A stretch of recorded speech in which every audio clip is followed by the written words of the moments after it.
Hello, BookTube. I've been way behind on tags. I've got a pile of them that I haven't done. Feels terrible, disgraceful, especially since I'm a big fan of tags here on BookTube. But I saw one recently that oddly enough, ironically enough, I was not tagged in, but I want to do it anyway. It is the Proust Questionnaire Tag. I'm amazed that this has taken so long for me to see this or for BookTube to do it because it's so natural. The Proust Questionnaire is, of course, made famous, made popular in America by Vanity Fair magazine, which asks a string of celebrities uh, to answer these same questions in the back page of every issue. Uh, and they are exactly the kind of questions that I love because they are so bookish. They are not, compare and contrast King Lear and The Great Gatsby. Instead, they're very nosy. They're very personal questions. So whether or not you feel like doing it is up to you. I don't want to impose, but I felt like giving it a try myself, and we'll see how good a job I do. So, question number one is, what is your idea of perfect happiness? Probably the most famous Proust questionnaire question. Uh, and my idea of perfect happiness is to be laying on the couch in the sunlight, reading with dogs, or in this case, one dog.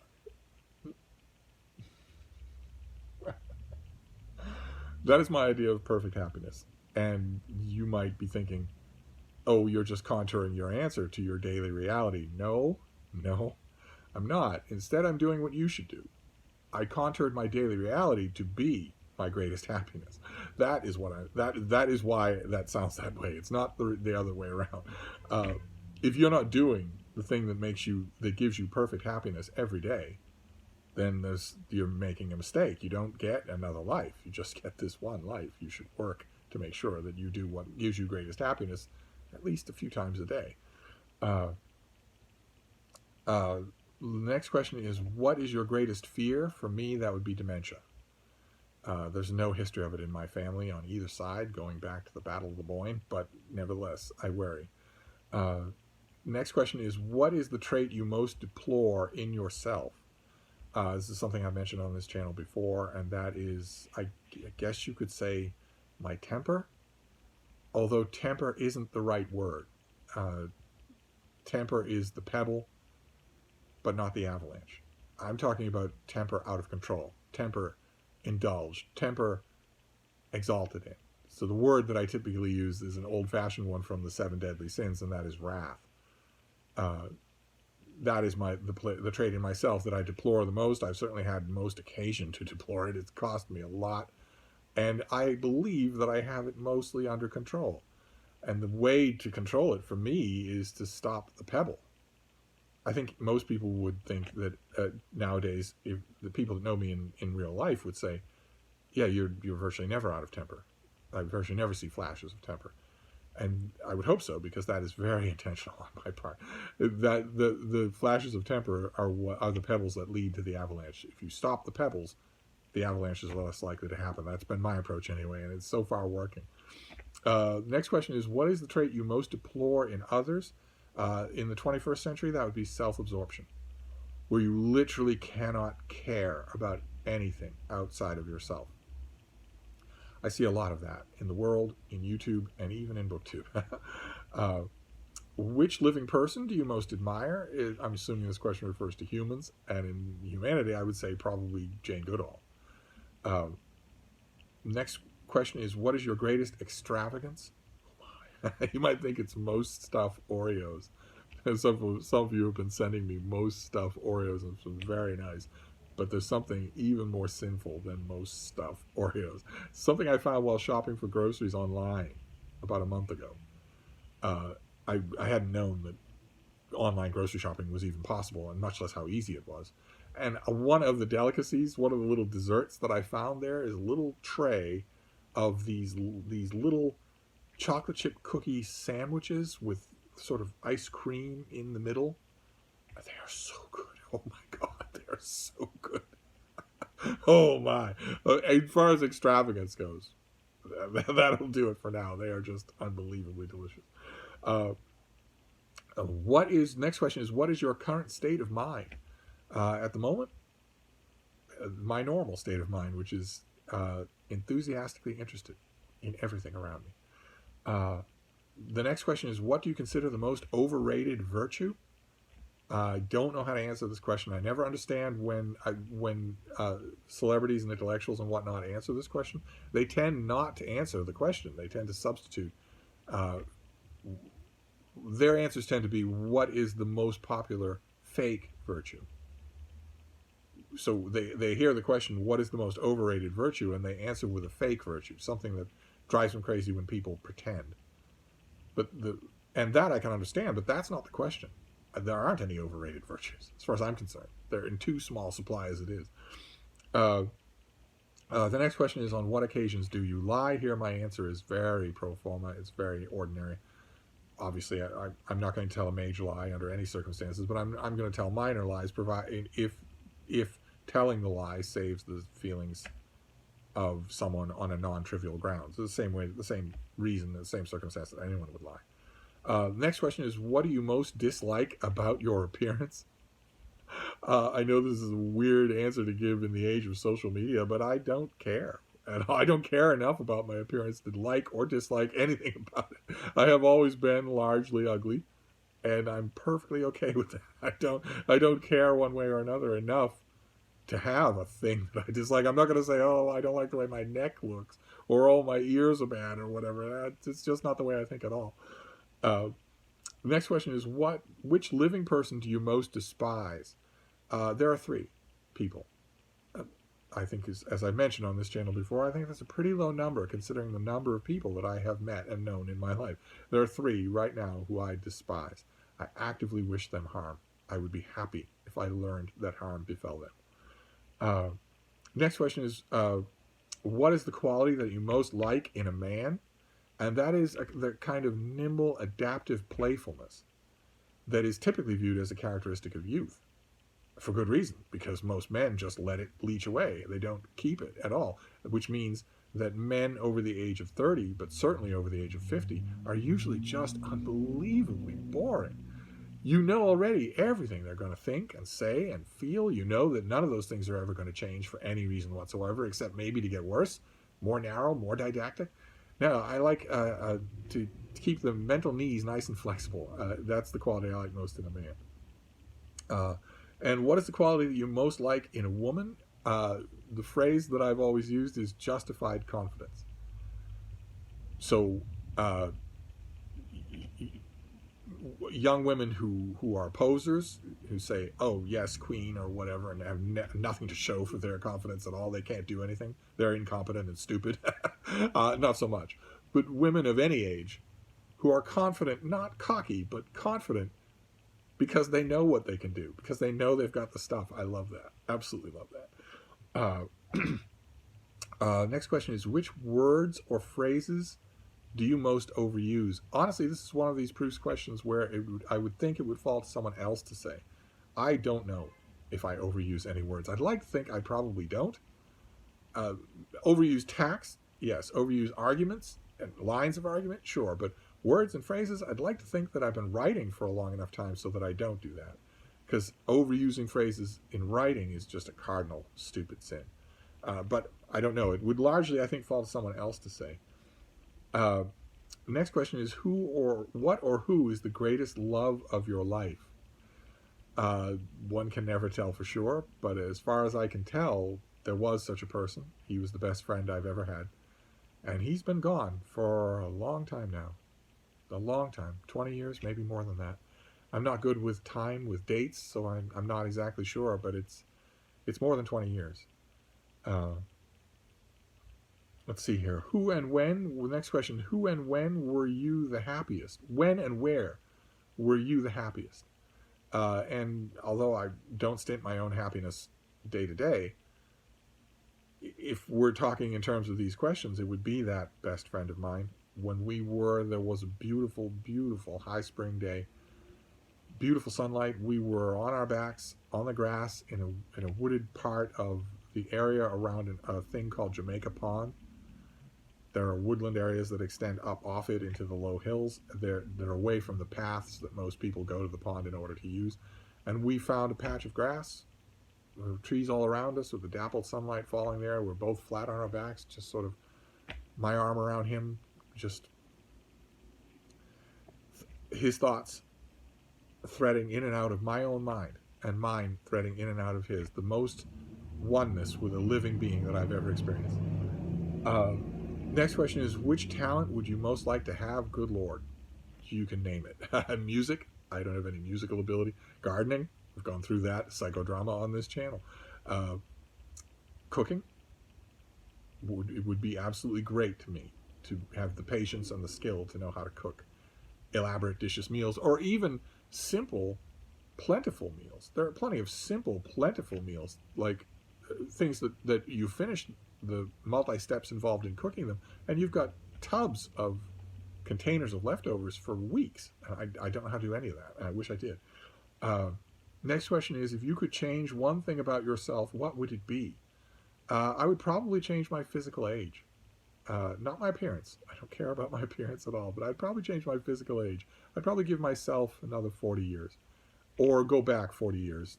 Be 40 years younger, but still myself in the mind. So not turn the clock back in terms of experience and reading and whatnot, but just in terms of physical age. Next question is, what do you consider your greatest achievement? I'm almost tempted to say this is another question that is better left to other people to answer. If I had to estimate it myself, I would say dogs. In the course of my life, I have provided happiness, protection, stability, total fulfillment, security for a large number of dogs, including a large number of dogs who would not have had it otherwise. Would never have had an experience of any of those things if they hadn't had it from me. And that's an achievement. I would like to think that's an achievement in a way. Certainly there are plenty of people who've had dogs their whole lives and never managed to do that. Certainly not to the extent that I have, so I'd like to think that's an achievement. Next question is, if you were to die and come back as a person or thing, what would it be?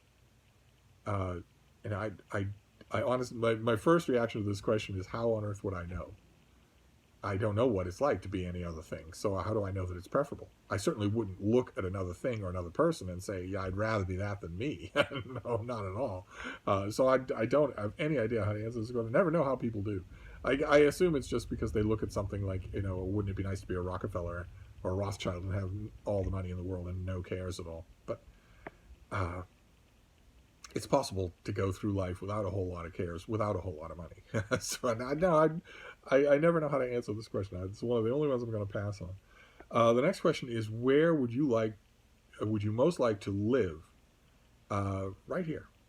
It's just fine by me. Nice, comfortable couch, being right here.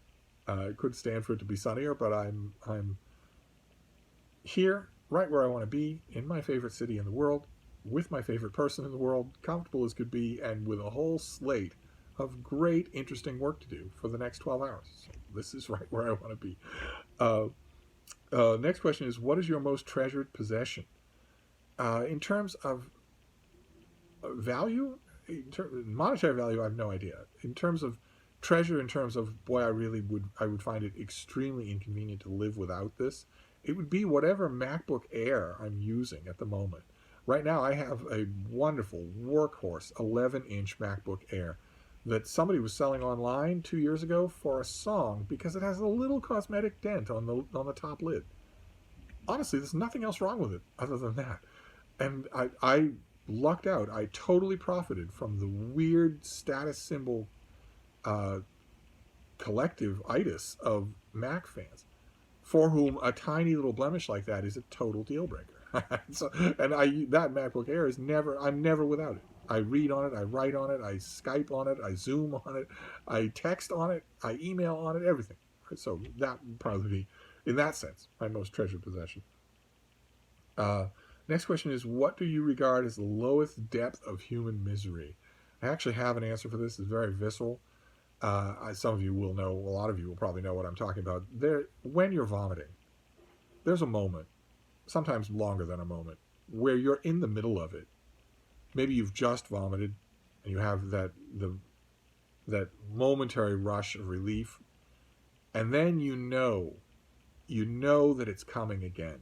Even before you start to feel the feeling of it coming again, I don't even know how to define the sense by which but you know that it's coming again. You know that you're going to go through that again, and maybe multiple times, and that there's nothing you can do to stop it from happening. There's no way, no position, no posture, no breathing, no food, no medicine of any kind that you can do to stop it. It's just coming, and it's horrible. I have been in that position many times, and that is the depth of human misery. There's nothing you can do, and there's also no ability to distract yourself. It's not a situation where reading will help or anything else, conversation of any way. You're there, whether you're sitting, on the toilet or whether you're laying in bed, and you know it's coming, and there's nothing you can do to stop it.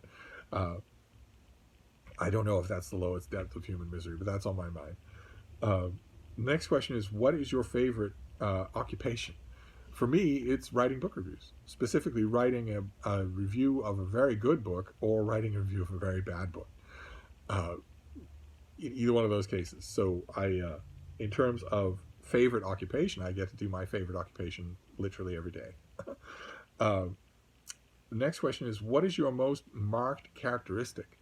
Again, I think this would probably be something that you'd want to ask people who know me rather than ask me. It might be my sense of humor. I'm a pretty humorous person, not constantly cracking formulaic jokes, but I find things pretty amusing, and I like to be amusing company. Or maybe it's encouraging. When I believe in someone, when I believe in them and maybe a project that they want to do, I can be very encouraging. In a way that I've been told is very useful. It's actually real. It isn't just an empty encouragement. It actually feels real and helpful. I don't know. Maybe it's something else that I'm not seeing at all. The next question is, what do you most value in your friends? That would be consistency. I most value consistency in my friends. Which means that I am almost always disappointed, frustrated, or irritated with my human friends, and always completely happy with my canine friends, because consistency is the soul of the dog's life. The next question is, who are your favorite writers? It's always kind of funny to watch celebrities try to answer this question, since cocaine is not a writer.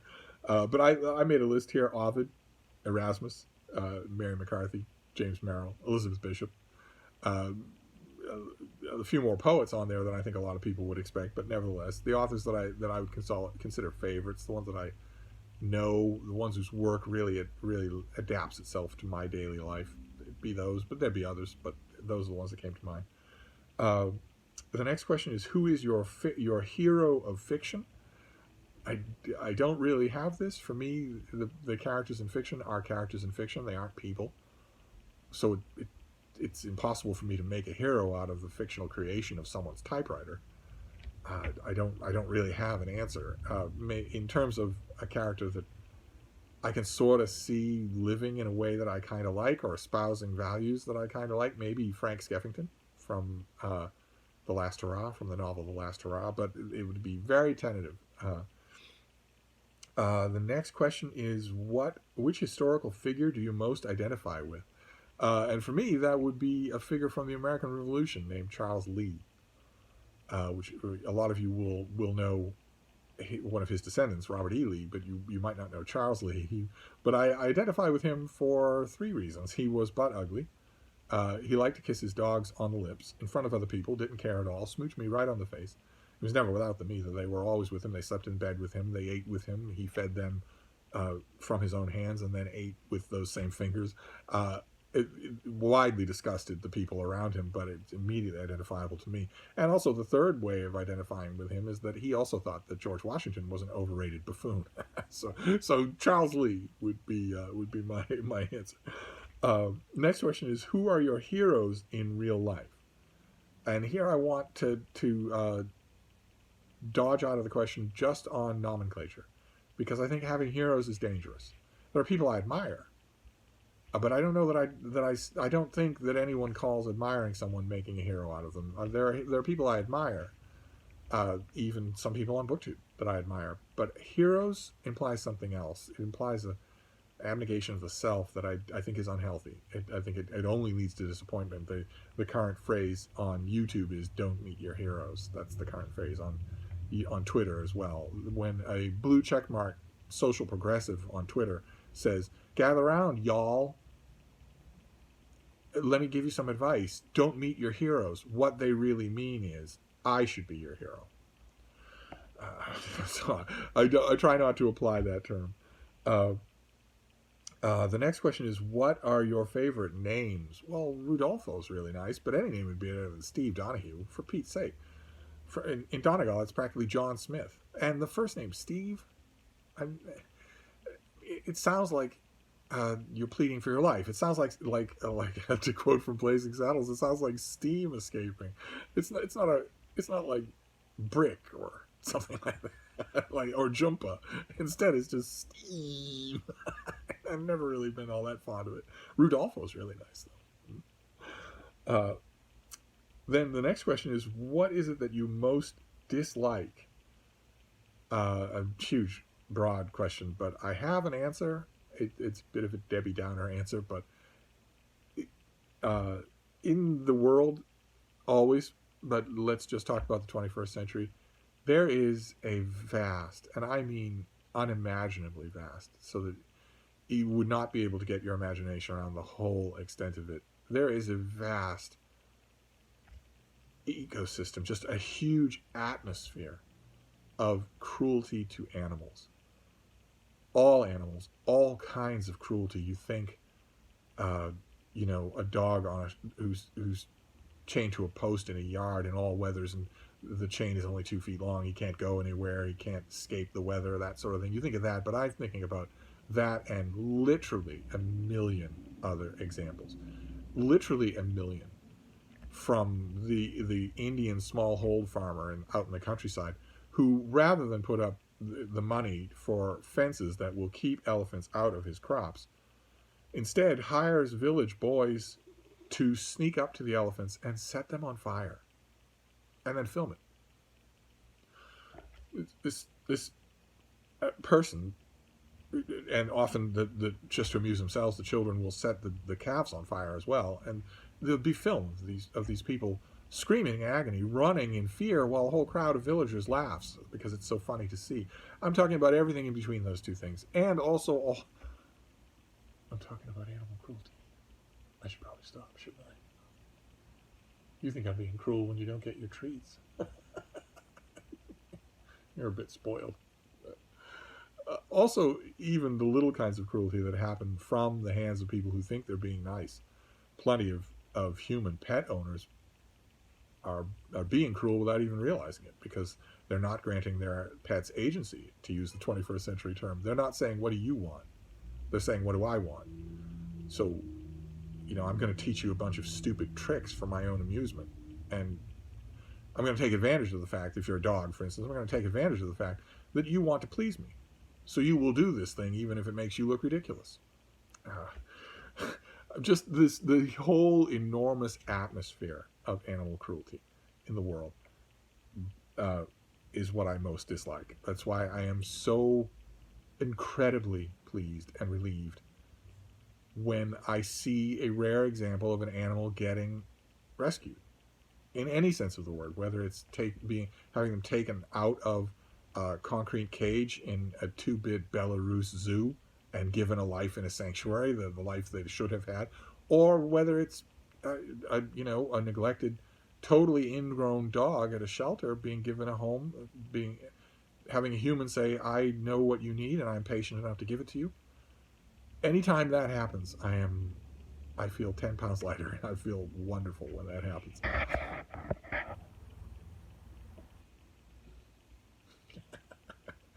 Anyway, that's a very depressing subject. Let's move on. Next question is, what is your greatest regret? I have quite a few. I've never understood the grown adults who use the stupid cliche, no regrets. What kind of a life is that? It's got to be a lie. Either that, or you led a life that wasn't interesting, that had no passion in it at all. I have a couple of regrets. One in particular, one person that I did not do right by. And it's not a question of hindsight or wisdom gained through age. I knew at the time that I wasn't doing right by them, and I could have done otherwise with only a minor inconvenience to myself, and I didn't. And the thing about regrets like that is that you're your own judge. There's no way that you can There's no way that you can sit back and say, well, I'm going to let it go. A real regret is there forever, and you just have to not obsess about it. The way that I have found to deal with them, to make them less gnawing, is to make them into resolutions. I have this regret. I let that person down. I did the wrong thing in this situation, whatever it is. That has now become an iron-forged resolution never to do it again. To do better in that situation. Not even don't do it, but do better than you would have otherwise. It's the only way I found to take the sting out of regrets. Let's see here. The next question, we're almost done here, believe it or not. And I'll decide whether or not I want to upload this. It might all just be too depressing. The next question is, how would you like to die? I don't think my answer here is any different from most people's. I would like to die without any pain in my sleep. I don't sleep all that often because I suspect that I don't trust it, because it's a dress rehearsal for death. But that's what death is. That's what the Stoics have always said. Death is yourself dissolves. Your brain is yourself. Your brain is fed by oxygen-rich blood pumped by your heart. When that stops, then you go away.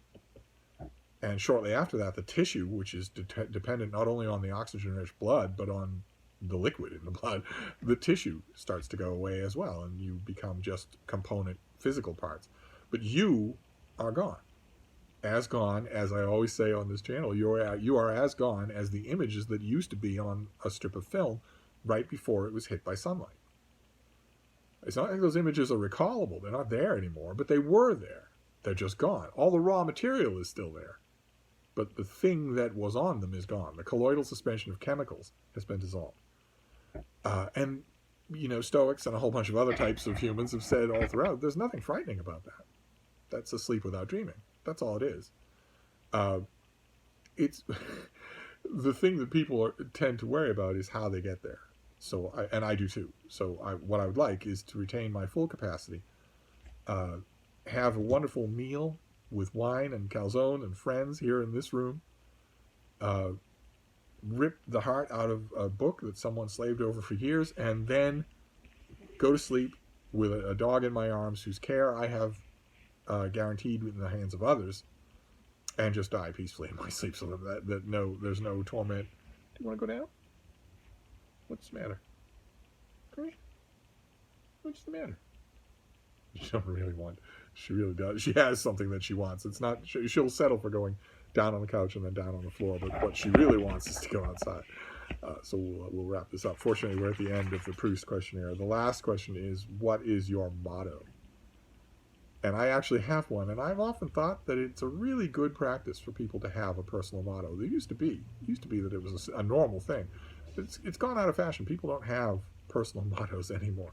And mine is in Latin, as all good personal mottos should be. It comes from Ovid, and it is the Latin for a phrase that can be translated as dripping hollows out rock.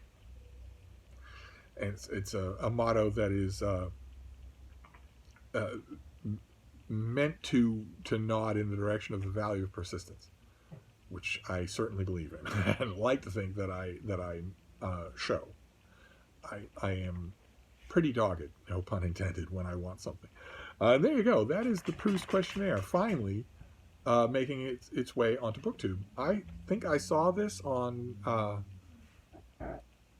I don't remember where I saw this. I think I've seen 2 booktubers do this, and they tagged people, and I know I should tag people as well, but I really don't know who's comfortable answering questions that are this personal. If you want to do this, I would love to see you do it, because I want to know the answers to these questions to everyone. I am that nosy that I want to know. So if you feel like doing it, feel free. Anyway, I'm going to wrap this up, but I'll be back. Thank you, BookTube.